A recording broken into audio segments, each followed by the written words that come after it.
Madame, Monsieur, bonsoir et merci d'être sur Télé Africa. Merci de regarder cette émission présidentielle 2025. On vous dit tout. C'est le samedi 12 avril prochain qu'aura lieu l'élection du prochain président de la République gabonaise. C'est lui qui va donc présider pour les 7 prochaines années aux destinées du Gabon.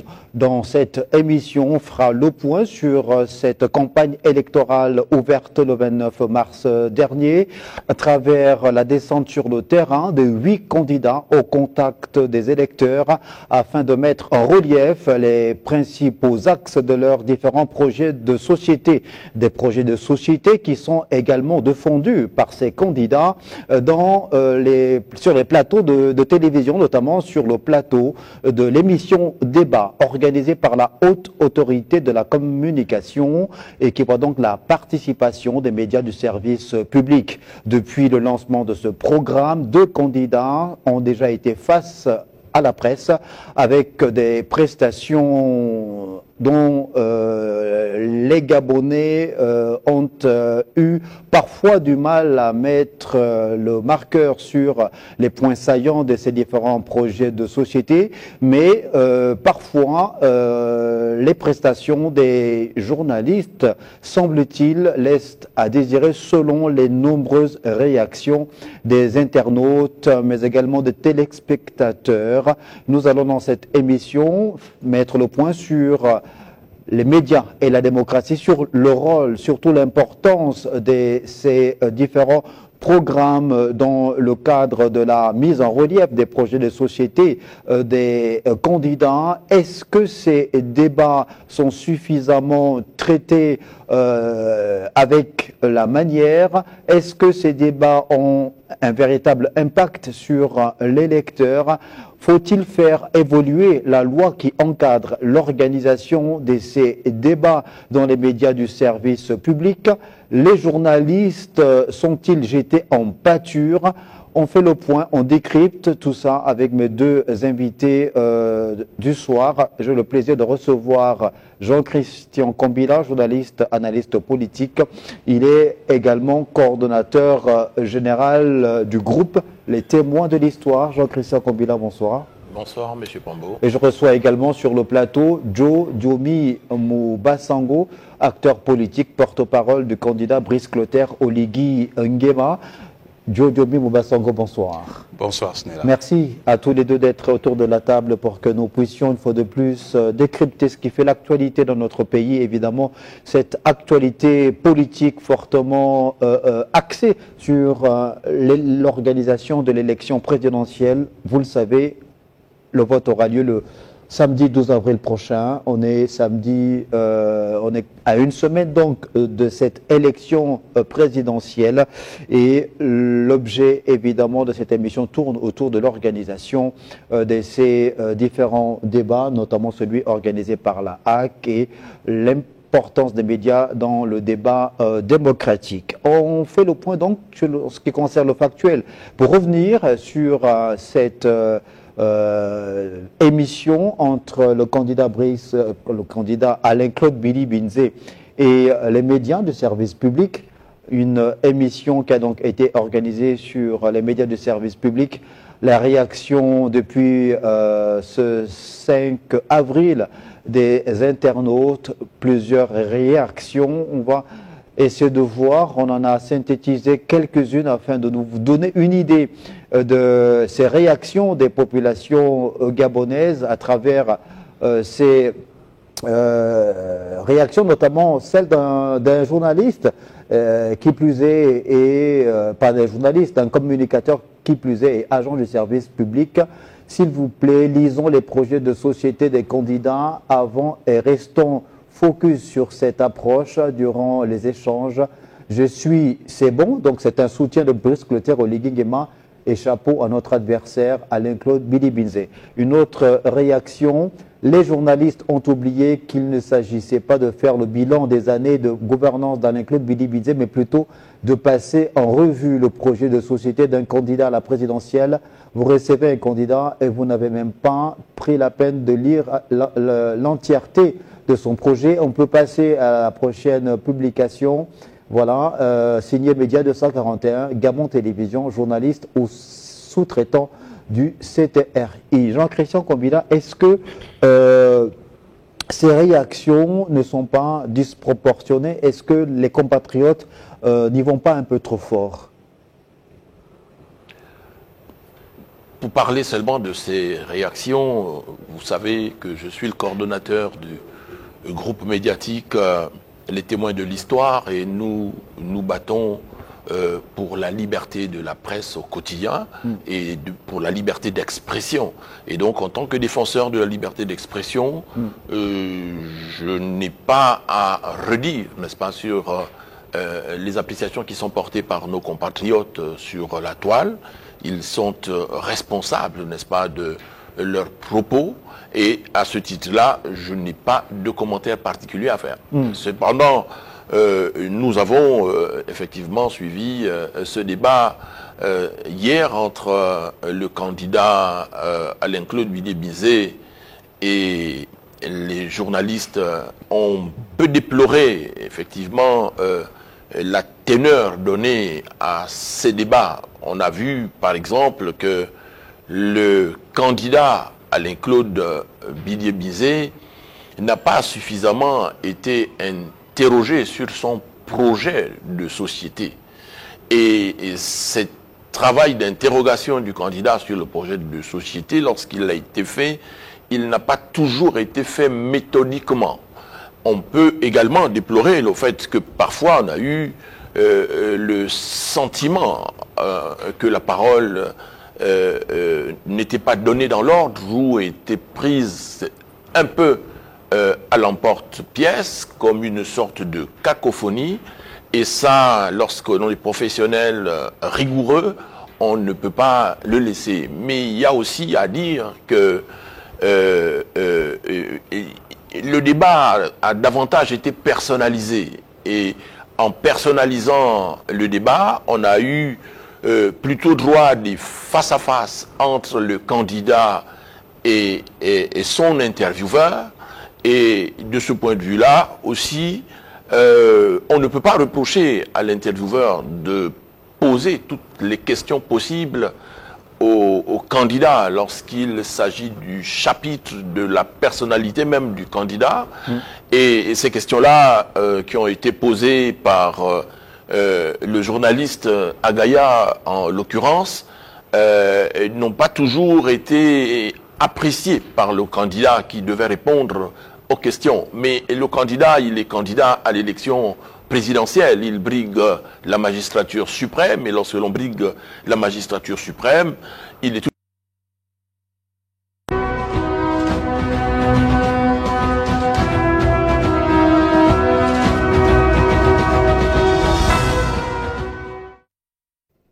Madame, Monsieur, bonsoir et merci d'être sur Télé Africa. Merci de regarder cette émission présidentielle 2025. On vous dit tout. C'est le samedi 12 avril prochain qu'aura lieu l'élection du prochain président de la République gabonaise. C'est lui qui va donc présider pour les 7 prochaines années aux destinées du Gabon. Dans cette émission, on fera le point sur cette campagne électorale ouverte le 29 mars dernier à travers la descente sur le terrain de 8 candidats au contact des électeurs afin de mettre en relief les principaux axes de leurs différents projets de société. Des projets de société qui sont également défendus par ces candidats sur les plateaux de télévision, notamment sur le plateau de l'émission Débat organisée par la haute autorité de la communication et qui voit donc la participation des médias du service public. Depuis le lancement de ce programme, 2 candidats ont déjà été face à la presse avec des prestations dont les Gabonais ont eu parfois du mal à mettre le marqueur sur les points saillants de ces différents projets de société, mais parfois les prestations des journalistes, semble-t-il, laissent à désirer selon les nombreuses réactions des internautes, mais également des téléspectateurs. Nous allons dans cette émission mettre le point sur les médias et la démocratie, sur le rôle, surtout l'importance de ces différents programmes dans le cadre de la mise en relief des projets de société des candidats. Est-ce que ces débats sont suffisamment traités avec la manière? Est-ce que ces débats ont un véritable impact sur l'électeur? Faut-il faire évoluer la loi qui encadre l'organisation de ces débats dans les médias du service public? Les journalistes sont-ils jetés en pâture? On fait le point, on décrypte tout ça avec mes deux invités du soir. J'ai le plaisir de recevoir Jean-Christian Kombila, journaliste, analyste politique. Il est également coordonnateur général du groupe Les Témoins de l'Histoire. Jean-Christian Kombila, bonsoir. Bonsoir, M. Pambo. Et je reçois également sur le plateau Joe Diomi Mubasango, acteur politique, porte-parole du candidat Brice Clotaire Oligui Nguema. Joe Diomi Mubasango, bonsoir. Bonsoir, Snella. Merci à tous les deux d'être autour de la table pour que nous puissions une fois de plus décrypter ce qui fait l'actualité dans notre pays. Évidemment, cette actualité politique fortement axée sur l'organisation de l'élection présidentielle. Vous le savez, le vote aura lieu le samedi 12 avril prochain. On est samedi, on est à une semaine donc de cette élection présidentielle, et l'objet évidemment de cette émission tourne autour de l'organisation de ces différents débats, notamment celui organisé par la HAC et l'importance des médias dans le débat démocratique. On fait le point donc sur ce qui concerne le factuel. Pour revenir sur cette émission entre le candidat Brice, le candidat Alain-Claude Billy-Binzé et les médias du service public, une émission qui a donc été organisée sur les médias du service public. La réaction depuis ce 5 avril des internautes, plusieurs réactions. On va essayer de voir, on en a synthétisé quelques-unes afin de nous donner une idée de ces réactions des populations gabonaises à travers ces réactions, notamment celle d'un journaliste qui plus est, et pas d'un journaliste, d'un communicateur qui plus est, et agent du service public. S'il vous plaît, lisons les projets de société des candidats avant et restons focus sur cette approche durant les échanges. Je suis, c'est bon, donc c'est un soutien de Brice Clotaire Oligui Nguema, et chapeau à notre adversaire Alain-Claude Billy-Binzé. Une autre réaction, les journalistes ont oublié qu'il ne s'agissait pas de faire le bilan des années de gouvernance d'Alain-Claude Billy-Binzé, mais plutôt de passer en revue le projet de société d'un candidat à la présidentielle. Vous recevez un candidat et vous n'avez même pas pris la peine de lire l'entièreté de son projet. On peut passer à la prochaine publication. Voilà, signé Média 241, Gabon Télévision, journaliste ou sous-traitant du CTRI. Jean-Christian Kombila, est-ce que ces réactions ne sont pas disproportionnées? Est-ce que les compatriotes n'y vont pas un peu trop fort? Pour parler seulement de ces réactions, vous savez que je suis le coordonnateur du groupe médiatique Les Témoins de l'Histoire, et nous nous battons pour la liberté de la presse au quotidien et pour la liberté d'expression. Et donc, en tant que défenseur de la liberté d'expression, je n'ai pas à redire, n'est-ce pas, sur les appréciations qui sont portées par nos compatriotes sur la toile. Ils sont responsables, n'est-ce pas, de leurs propos, et à ce titre-là, je n'ai pas de commentaire particulier à faire. Cependant, nous avons effectivement suivi ce débat hier entre le candidat Alain-Claude Billy-Binzé et les journalistes.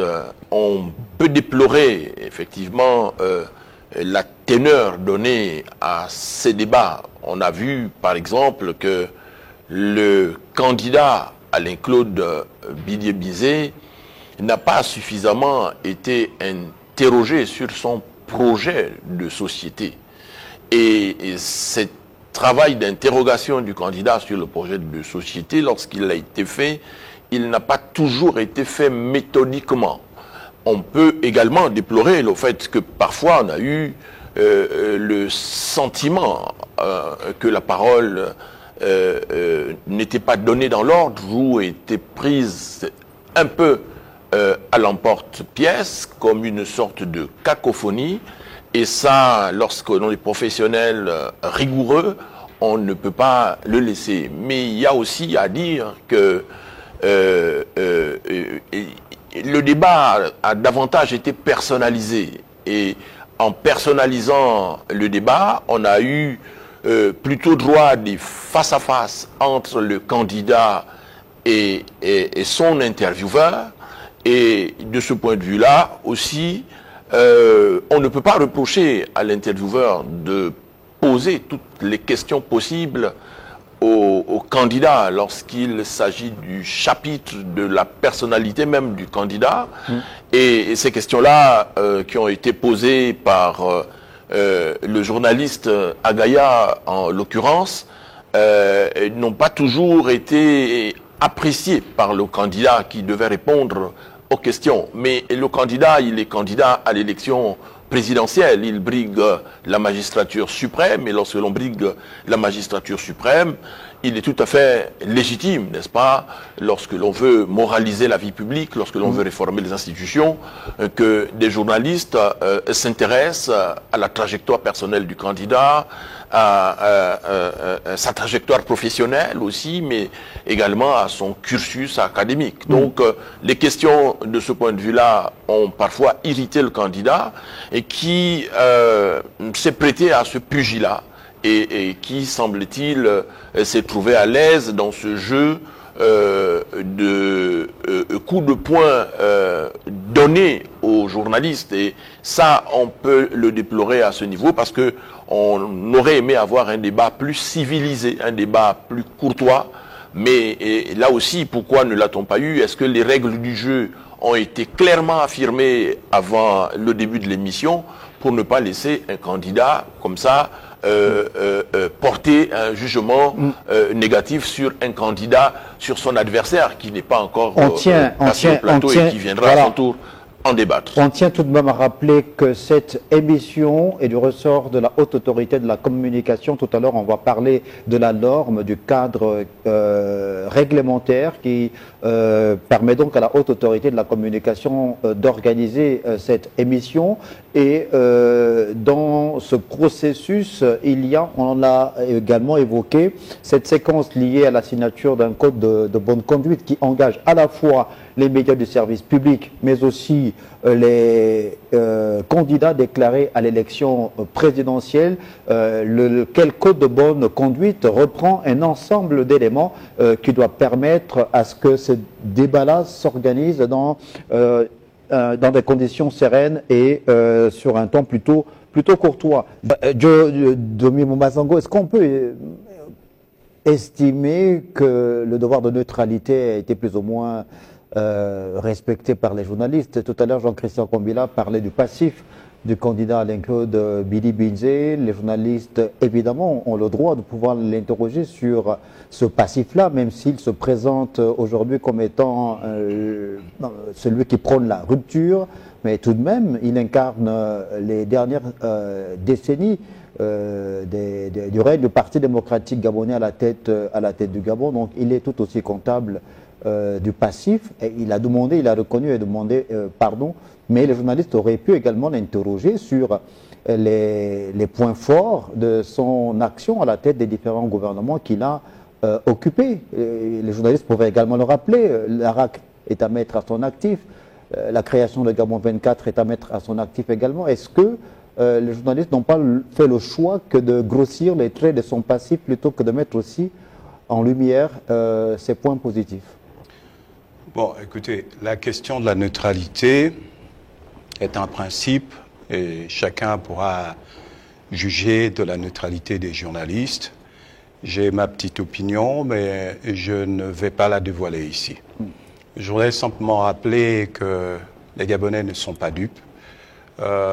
Rappeler que si le candidat Brice Clotaire Oligui Nguema avait écouté les Gabonais et Gabonaises, au lendemain du 30 août 2023, certains candidats ne seraient pas là. Parce que qu'est-ce qui avait été demandé? On avait demandé de mettre de côté un certain nombre de barons politiques qui représentent la misère des Gabonais ces dernières années. Et le candidat dont vous parlez était en bonne place dans cette liste. Et on se rappelle bien de cet épisode à la présidence de la République où les Gabonais ont hué la plupart de hauts responsables de ce pays qui ont occupé des fonctions ces 14 dernières années, où les Gabonais criaient « la prison, la prison, la prison ». Donc je tiens ici à rappeler que certains candidats, au-delà des projets de société qu'ils peuvent présenter ou des colibets qui peuvent être lancés aux candidats bâtisseurs, ils doivent leur présence à cette élection présidentielle au fait que le candidat bâtisseur, Brice Clotaire Oligui Nguema, ait prôné dès le départ l'inclusivité, le rassemblement. Et donc, je pense que dans une émission, d'abord, c'est un show télé qui est fait. Naturellement, le candidat doit être capable de défendre son projet de société. C'est-à-dire, en même temps, le journaliste sait très bien qu'il faut poser des questions sur le projet de société, mais le candidat sait qu'il est là pour défendre son projet de société. Maintenant, c'est un show télé. Peut-être que le journaliste recherche quelque chose qui va faire remonter l'audience, mais c'est au candidat d'être serein et de poursuivre en ramenant le journaliste vers le projet de société. En tout cas, en ce qui concerne Brice Clotaire Oligui Nguema, quand il sera invité à cette émission, non seulement nous allons parler de notre projet de société que nous avons commencé à ventiler auprès des Gabonais, mais en même temps, nous reviendrons sur les acquis de la transition. Parce que aujourd'hui, il y a deux camps. Il y a ceux qui font des déclarations d'intention, c'est-à-dire qui reviennent sur la parole, qui sont reconnus pour leur capacité à prendre la parole. Et il y a, d'un autre côté, un homme qui veut bâtir. Et je voudrais vous dire, Snella, que nous avons besoin dans ce pays, non pas d'un tchatcheur, nous avons besoin d'un homme qui doit bâtir. Parce que dans les années 60 à 80, nous avons commencé à bâtir les grandes infrastructures, les routes nationales, même les radios-télévisions du Gabon. Je pense que la Radio Gabon a été créée en 1958, la Transgabonaise. Nous ne sommes pas allés au bout de ce rêve gabonais. Ensuite, nous avons embrassé en 1990 la conférence nationale avec la volonté de démocratiser le pays. Nous ne sommes pas allés jusqu'au bout de ce rêve. Et dernièrement, avec l'ancien président, il y a eu une volonté de relancer l'économie, de diversifier l'économie. Nous ne sommes pas allés jusqu'au bout de ce rêve. Donc, ce que nous proposons en tant que porte-parole du candidat bâtisseur, Brice Clotaire Oligui Nguema, c'est de bâtir les infrastructures. C'est ce que nous avons commencé. Vous avez notre bilan. On a déjà fait 1950 km de route. On a disponibilisé près de 26 000 postes budgétaires. On a livré 817 taxis pour que les Gabonais puissent se prendre à charge. Donc non seulement nous allons présenter ces acquis-là, mais nous allons faire une projection. Mais les hommes et les femmes qui concourent à l'élection présidentielle doivent être jugés sur ce qu'ils ont fait. Parce que si on vous juge sur ce que vous avez fait, on peut être serein et se dire « Ah ben tiens, voilà comment il s'est comporté dans le passé » et on pense qu'on peut lui accorder le crédit. Donc quand on regarde, c'est pour finir. Les candidats. Pour finir, oui, quand on regarde le passé de certains hommes politiques de notre pays, on se rend bien compte qu'on ne peut pas leur faire confiance. Donc il est tout à fait normal pour les journalistes d'interroger sur les événements qui ont fait polémique. Parce qu'en dépit des excuses que les uns et les autres pourraient demander, mais vous le savez très bien, un homme qui n'est plus de ce monde ne reviendra pas. Alors, pour rester sur ce registre-là, le candidat Alain-Claude Billy Binzé l'a répété lors de son passage dans cette émission, un candidat à un projet organisé par la HAC, la Haute Autorité de la Communication. Il se définit comme étant l'homme de la rupture. Il vous fait le reproche à vous, parce que vous aviez été également militant du Parti démocratique gabonais, et porte-parole du PDG. Et j'ai démissionné en 2022. Oui, mais vous étiez militant du PDG, porte-parole du PDG. Mais c'est important de rappeler ma démission aussi pour être complet sur mon dossier. Mais vous ne pouvez pas effacer l'histoire. Je n'efface pas, j'assume complètement mon histoire. Comme Alain Claude assume également la sienne. Aujourd'hui, il vous reproche à vous, qui étiez ses anciens camarades au sein du Parti démocratique gabonais, d'avoir soit une posture d'opportuniste. Est-ce que vous considérez que c'est l'opportunisme que le PDG et tous ceux qui étaient au PDG font aujourd'hui en ralliant le Rassemblement des bâtisseurs et en soutenant Brice Clotaire Oligui Nguema, ou vous estimez qu'au nom de la République, il fallait nécessairement opérer ce dépassement-là dans l'intérêt supérieur de la nation? Bon, d'abord, la première chose, c'est que le candidat de la rupture, c'est bien Brice Clotaire Oligui Nguema.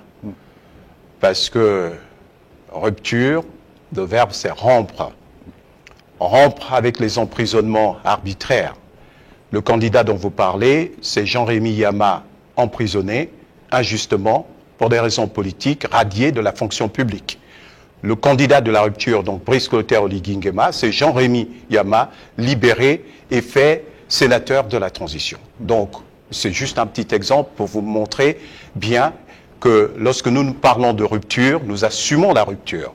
Nous assumons d'avoir fait organiser le dégel des recrutements dans la fonction publique. Donc, la rupture, elle est de notre côté. Mais d'un autre côté, le candidat Brice Clotaire Oligui Nguema pense qu'on ne peut pas bâtir une nation sur la détestation d'autrui. Nous avons une justice. Les hommes et les femmes qui sont rendus coupables de crimes financiers et d'autres crimes seront jugés.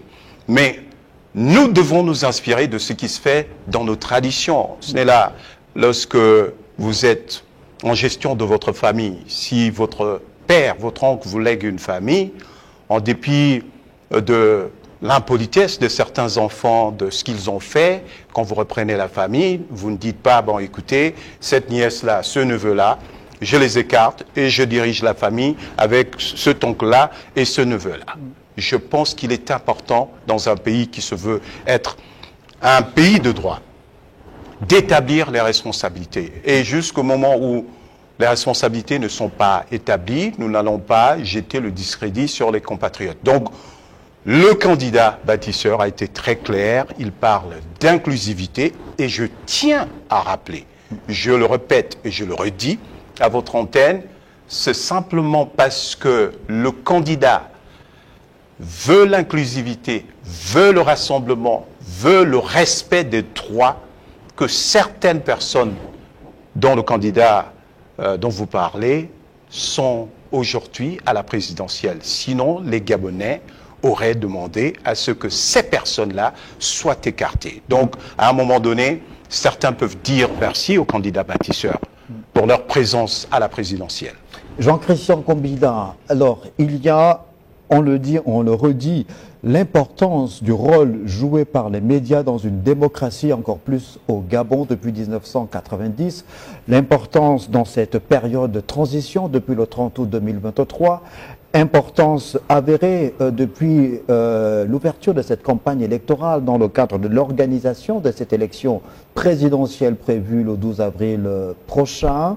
Mais est-ce qu'il y a également, est-ce qu'il n'y a pas une forme d'hypocrisie qu'on peut observer depuis 1990 en ce qui concerne les médias du service public, souvent sur lesquels on pointe souvent un doigt accusateur, sachant qu'il y a cette forme de legs du parti unique, qu'on a souvent considéré les médias du service public comme étant inféodés au pouvoir ou soutenant le pouvoir. Est-ce qu'il n'y a pas une forme de chape de plomb en permanence sur la tête des responsables des médias du service public? On veut qu'ils soient neutres, qu'ils soient indépendants, qu'ils fassent preuve d'impartialité, mais en même temps, le pouvoir politique a du mal à faire en sorte que ces médias de service public le soient totalement.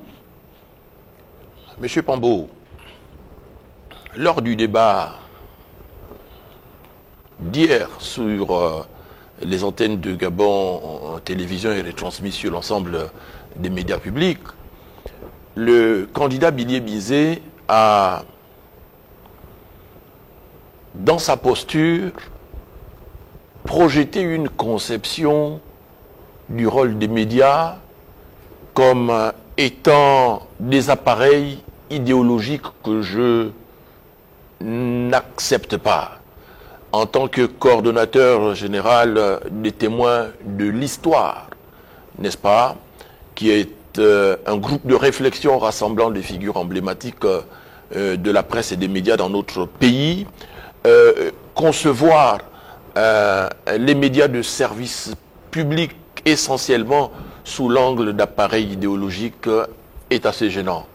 Est assez gênant parce que ces médias de service public ont eu des journalistes émérites qui ont parfois payé de leur vie leur attachement à défendre les principes d'équité, de rigueur, de professionnalisme et de neutralité de notre métier. Jean-Christophe, gardez votre idée justement. Je pose la question parce que vous vous rappelez, si vous avez regardé l'émission d'hier, il y a une question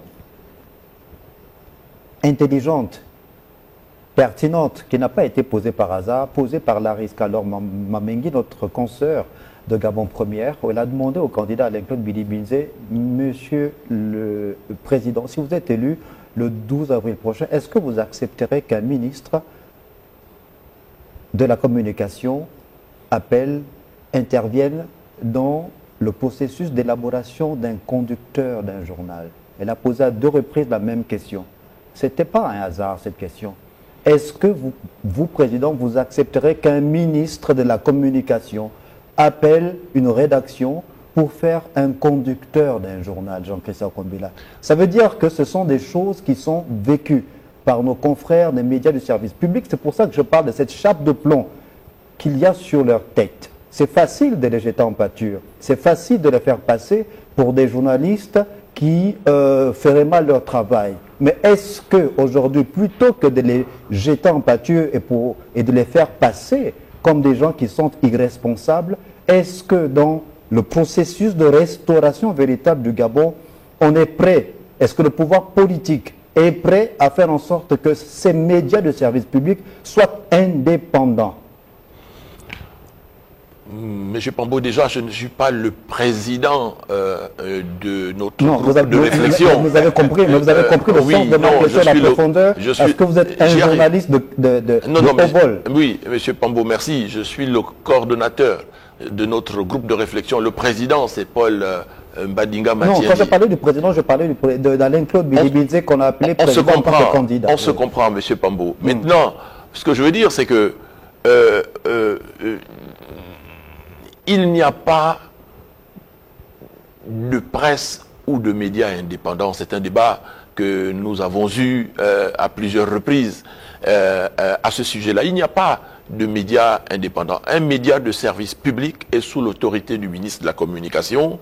Et donc, mais la parole est libre. J'y arrive. L'orientation politique du média est impulsée par la tutelle gouvernementale. Maintenant, il y a des contraintes politiques, il y a des contraintes économiques, il y a des contraintes sociologiques et historiques, n'est-ce pas, qui entourent le travail des journalistes au quotidien. Mais cela, pas seulement dans la presse publique, même dans la presse privée. Bien sûr. N'est-ce pas? Il y a les intérêts. Vous êtes ici à Télé Africa. C'est un média privé qui a une ligne éditoriale qui a été, je le dis, mais vraiment... Non, mais on se comprend. Il y a des intérêts économiques, il y a des intérêts politiques, n'est-ce pas, dont doivent tenir compte les journalistes qui travaillent dans cette rédaction. Cependant, l'objectivité et le professionnalisme doivent être de mise au quotidien dans le traitement de l'information. Maintenant, accuser les journalistes de service public de manquer de professionnalisme parce que une jeune consoeur a posé une question à travers laquelle on a bien compris et que l'ensemble des jeunes confrères se plaignaient sans doute de la mainmise trop forte de l'ancien ministre de la Communication sur les médias publics en son temps, n'est-ce pas? on comprend qu'il y avait là un reproche habile qui était fait par la journaliste à l'ancien porte-parole d'Ali Bongo Ondimba, à l'ancien ministre de la Communication, qu'est le candidat à l'élection présidentielle.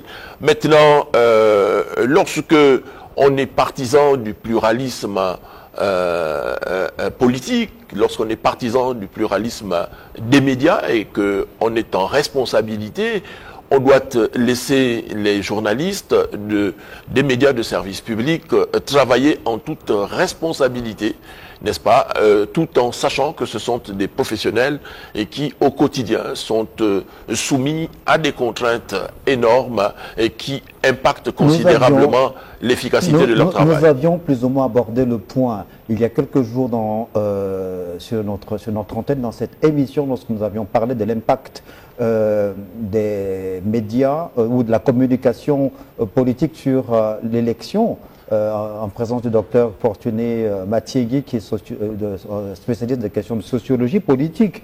Jean-Christian Combela, vous êtes journaliste, l'un des meilleurs de votre génération. Vous continuez à servir la République. Vous aviez fait partie du panel de journalistes qui avait été retenu dans le cadre de l'organisation de l'émission Débat en 2005, il y a 20 ans.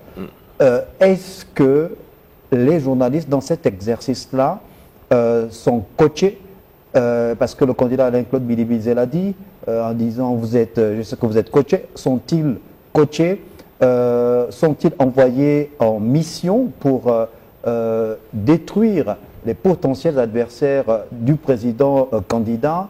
Comment ça se passe? Vous savez, le Gabon, disait le président Omar Bongo Ondimba, est une maison de verre. Ceux qui sont à l'intérieur voient ceux qui sont dehors, et ceux qui sont dehors voient ceux qui sont à l'intérieur. Mais, à ma connaissance, non. Mais je le dis en regardant nos téléspectateurs droit dans les yeux, à ma connaissance, non.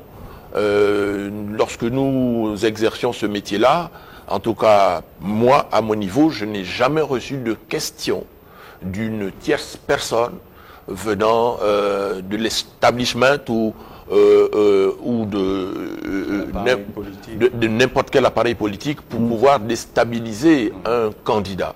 Cela, je ne l'ai jamais été l'objet de telle pression. J'ai toujours travaillé librement. Et donc, je pense que mes confrères aussi ont travaillé librement. Maintenant, oui, j'ai entendu cette pique lancée à un jeune confrère sur le plateau par le candidat invité, mais sans doute le candidat, et qui est l'ancien ministre de la Communication, était-il en train de dire ce qui se faisait sous l'ancien régime. Ce qui se faisait sous l'ancien régime. Et à cette époque-là, moi je vais vous dire que certainement que ça se faisait, parce que en 2016, travaillant avec l'ancien président de la commission de l'Union africaine, Jean Ping, candidat à l'élection présidentielle, son état-major avait estimé que M. Jean Ping ne devait pas aller à cette émission-là. C'était quoi, justement? Revenons-en à cet épisode, puisque le passage de Jean Ping en 2016 a été attendu, évidemment, par les Gabonais, qui avaient envie de le voir sur le plateau, de mettre en relief les points saillants de son projet. Que s'était-il passé pour qu'il décline finalement ce... Non, c'est simplement parce que son cabinet... pour corroborer ce que disait M. Alain-Claude Billy-Bilzé et qui révèle ce qui se faisait par le passé. Donc le cabinet de M. Ping, son entourage, son équipe de communication avait sondé un certain nombre de confrères qui étaient dans le service public, et cela avait laissé entendre que plusieurs journalistes avaient été coachés, n'est-ce pas, pour le mettre en difficulté. Est-ce que dans le registre... Évidemment, Jean Ping est une personnalité. Ce qui avait emmené l'ensemble de ses collaborateurs à décider que M. Ping ne devait pas prendre part à cette émission-là. Pourtant, certains estiment également que dans l'exercice, pas forcément crever l'écran. Mais l'eau mérite déjà de cette séquence démocratique qu'est le débat organisé par l'ARC cette année est que sur 8 candidats, 2 sont déjà passés et il n'y a pas eu de désistement. Et nous devons souhaiter que les débats se tiennent dans un état d'esprit correct pour que le reste des candidats continue à venir à ce débat et ne se dérobe pas comme l'avait fait Alain Guanzé en 2005. Ou Jean Ping en 2016. Mais Ali Bongo aussi. Oui, en 2023. C'était dérobé en 2023. Oui. Je voulais juste dire que c'est pour cela, en suivant votre débat, c'est pour cela qu'il était important de consulter l'histoire des hommes politiques qui se présentent à nous. Cette question de Larissa était effectivement une question tendancieuse. Elle visait à rappeler à ce candidat à la présidentielle qu'à une certaine époque, voici les méthodes. Votre ancien parti. Non. Voici les méthodes. De votre ancien parti. Voici les méthodes qui avaient cours à cette époque-là. Et donc, vous ne pouvez pas venir ici, sur un plateau, nous donner de leçons. Mais lorsque le candidat lui a demandé connaissez-vous un ministre de la Communication qui fonctionnait comme ça? Par respect. Elle a manqué un peu de courage. Oui, non, par respect. Je pense que c'est par respect pour l'invité. Elle n'a jamais dit qu'elle parlait de par lui, respect, en plus, donc, par respect pour l'invité. Je vais finir mon propos. Par respect pour l'invité, elle n'est pas allée jusque-là. Mais ce que les Gabonais doivent retenir, c'est qu'à chaque fois qu'une critique est lancée vers un journaliste, vers un enseignant, par ce candidat-là, la réalité est qu'il est en train de faire son propre procès. Parce que les mentalités d'aujourd'hui, que nous pouvons tous décrier, ont été construites par le régime. Parce que la mentalité se construit à travers un régime. Et en ce qui est du candidat bâtisseur, Brice Clotaire Oligui Nguema, il n'a pas le temps pour aller dans ces basses besognes. Vous savez qu'il a d'ailleurs déclaré qu'il n'a pas d'adversaire. Son adversaire, c'est le chômage. C'est pour cela qu'il a mis en place une banque pour le commerce et l'entrepreneuriat du Gabon pour permettre aux jeunes Gabonais d'aller emprunter de l'argent parce qu'ils avaient des difficultés à entreprendre et emprunter dans les banques commerciales. Donc, son adversaire, c'est le chômage. C'est pour cela qu'il veut redonner une certaine souveraineté économique à notre pays en rachetant à Salah, bien sûr en rachetant Tullow Oil, parce que nous sommes dans un domaine du pétrole qui est important pour la stratégie économique et même sociale de notre pays. Il n'a pas d'adversaire en tant qu'individu. Son adversaire, c'est la précarité des femmes gabonaises. Vous savez, on a fait ce constat que la plupart des femmes gabonaises avaient des difficultés à être dans les marchés. Il y a ce rapport de la Direction générale des impôts qui indique que seulement 30% de Gabonais sont au marché de Montbouet, qui est considéré comme étant le plus grand marché du Gabon où passent des milliards de francs CFA. Le candidat bâtisseur, Brice Clotaire Oligui Nguema, continue de livrer des marchés. Il a livré un marché à la zone industrielle de Lomé. Il y a un très beau marché qui se construit à Kanda. Il y a 1300 étals pour les femmes gabonaises.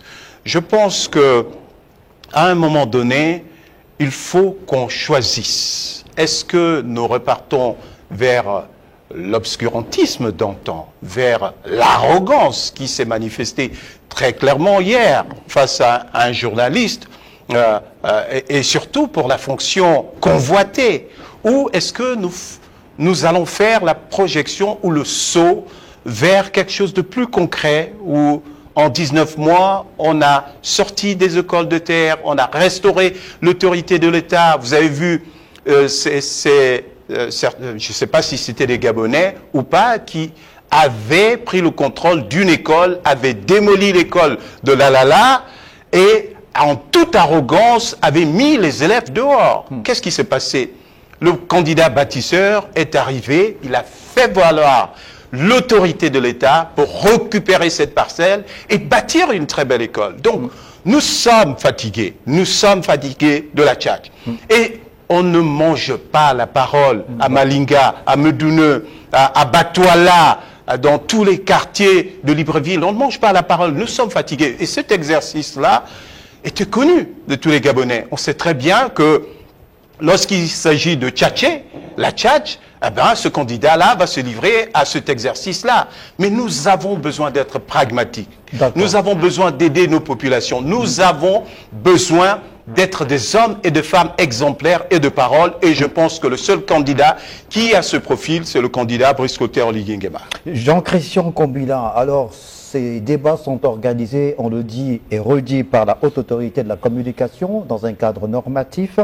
Le décret numéro 0000203-PR-MCEN du 7 août 2018 réglementant l'égal accès des candidats aux médias en période électorale dispose d'un ensemble d'éléments qui nous permettent aujourd'hui de réaffirmer l'intérêt pour les autorités publiques d'accompagner davantage la Haute Autorité de la Communication, parce que cette campagne électorale, en termes de communication, n'est pas axée seulement sur les débats qui permettent aux candidats de pouvoir mettre l'accent sur les différents projets de société, mais il y a également un ensemble d'équipements techniques qui doit pouvoir accompagner justement la HAC à pouvoir remplir ce cahier de charges-là. Il y a par exemple l'acquisition d'une régie plus appropriée pour gérer à la fois la grande émission et l'expression directe. Il n'y a pas de régie, c'est la régie de Gabon Première. C'est-à-dire que la Haute Autorité de la Communication n'a pas cette grande régie-là. Il y a le souci d'avoir au moins 2 studios et partant 2 régies pour l'enregistrement des programmes élaborés au quotidien par les équipes techniques, assurer au préalable la formation des journalistes des chaînes partenaires de l'intérieur du pays, mais également celle de Libreville, autonomiser l'équipe du journal de la campagne, bref, un ensemble de dispositifs importants dont la HAC a besoin pour pouvoir remplir ses missions. Or, à l'épreuve des faits, la Haute Autorité de la Communication n'a pas tous ces moyens-là, malheureusement, aussi. C'est vrai qu'il y a des formations qui sont faites, mais à une certaine échelle, avec l'appui des partenaires internationaux, dont l'UNOCA, la dernière formation qui a eu lieu à Mouila et à Lambaréné récemment, mais la HAC a besoin de tout ce matériel-là pour faire en sorte que on ait un produit fini de bonne qualité. Monsieur Pambo, chaque fois que se tient une consultation électorale, le gouvernement met à la disposition de l'instance de régulation un certain nombre de moyens. Moyens financiers, moyens logistiques, moyens techniques, justement pour être à la hauteur des enjeux. Mais ce que m'inspire le texte dont vous venez de donner lecture, c'est que c'est un texte qui a été pris dans un contexte particulier, historique, et qui est demeuré le même, sans doute au fil du temps. Nous vivons un contexte particulier, singulier, celui de la transition. Et ce contexte de transition, n'est-ce pas, requiert de tous les acteurs du processus politique et démocratique de notre pays de consentir des sacrifices.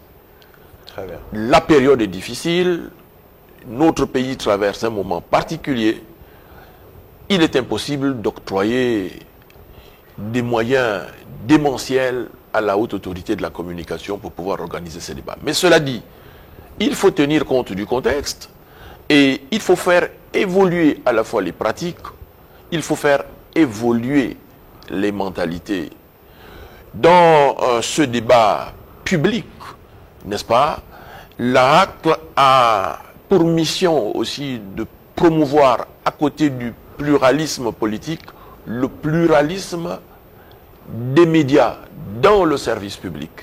C'est ainsi que nous, au sein du groupe de réflexion Les Témoins de l'Histoire, n'est-ce pas, notons, pour le regretter, que le débat sur l'analyse profonde des projets de société des candidats, n'est-ce pas, soit l'exclusivité des seuls journalistes des médias publics. Nous aurions aimé voir participer à ces débats, n'est-ce pas, les journalistes de la presse et des médias privés. Parce que nous pensons qu'il y a des journalistes de talent dans la presse privée, il y a des journalistes de talent dans les médias privés.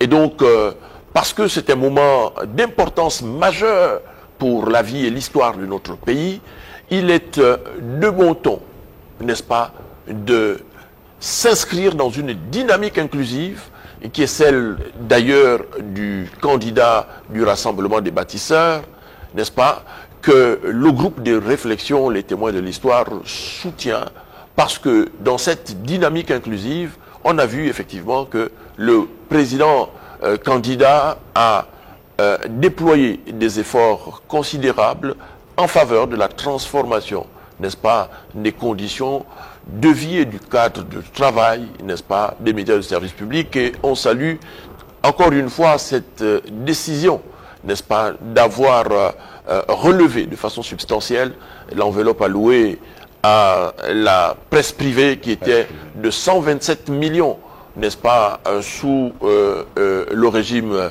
déchu lorsque le candidat Alain-Claude Billet-Bizet était ministre de la Communication. Cette enveloppe-là, le président Oligui Nguema a relevé ça à 500 millions de francs. Et les témoins de l'histoire, là aussi, espèrent, n'est-ce pas, que à l'avenir, du moins au cours du septennat prochain, le Fonapresse, n'est-ce pas, qui est systémique et qui prend en compte à la fois les organes de presse et les télévisions privées, n'est-ce pas, que ce fonds-là soit mis en place afin que les conditions de travail soient améliorées de façon globale et que cela serve à l'épanouissement de l'ensemble du secteur de la communication dans notre pays. Joe Domimouba Sango, votre conclusion avant qu'on ne mette un terme à cette émission sur cette campagne électorale, sur l'importance du rôle joué par les médias dans le processus de renforcement de notre démocratie. Je pense qu'il ne faut pas tout rejeter. Je pense qu'il y a des très bonnes choses dans la presse privée, il y a des très bons articles, il y a des très bons sites. Dans la presse publique, il y a des très beaux médias, des très belles émissions. Là, nous sommes sur une chaîne privée, mais en même temps, quand j'ai l'occasion de passer sur des chaînes publiques, je trouve que c'est très intéressant. Maintenant, la question de la formation est importante et elle peut émaner soit de la haute autorité de la communication, impulser des formations. Je pense que cela n'échappera pas au président de cette institution de pouvoir revenir et insister sur cette question, mais cette question aussi peut être traitée en interne, c'est-à-dire dans les télévisions, les radios, parce que c'est quand même eux qui livrent au public l'information. Donc il y a un devoir de formation et d'ailleurs la formation dans notre projet de société du candidat bâtisseur occupe une place très importante et je voudrais quand même féliciter l'organisation de ces débats avec les moyens qui viennent d'être évoqués. Et à mon sens, je pense que ce n'est pas le rôle de la haute autorité d'avoir une régie pour présenter des émissions. Je pense que cette haute autorité peut s'appuyer sur des régies qui existent déjà, les télévisions comme Gamma Première, Télé Africa, qui ont des très bonnes régies pour pouvoir diffuser cette émission. Et c'est valable dans les pays à l'étranger. En France, je ne pense pas que l'autorité de régulation de la communication ait son propre média. Je pense que les émissions sont diffusées sur les chaînes déjà existantes. Je voudrais conclure, puisqu'il s'agit de la conclusion, en disant que nous avons un vrai projet pour les Gabonais. Nous avons commencé à travailler, nous ne partons pas de rien. Et le candidat de la rupture, parce que la rupture d'avec les anciennes pratiques, c'est Brice Clotaire Oligui Nguema. Nous avons mis en place une organisation dans le rassemblement des bâtisseurs, dans les coordinations, mais surtout les Gabonais et Gabonaises qui ne sont ni dans les coordinations, ni dans le RDB, qui veulent aider le candidat à triompher parce qu'ils ont commencé à vivre sous l'ère Oligui Nguema de meilleures conditions de vie et de travail.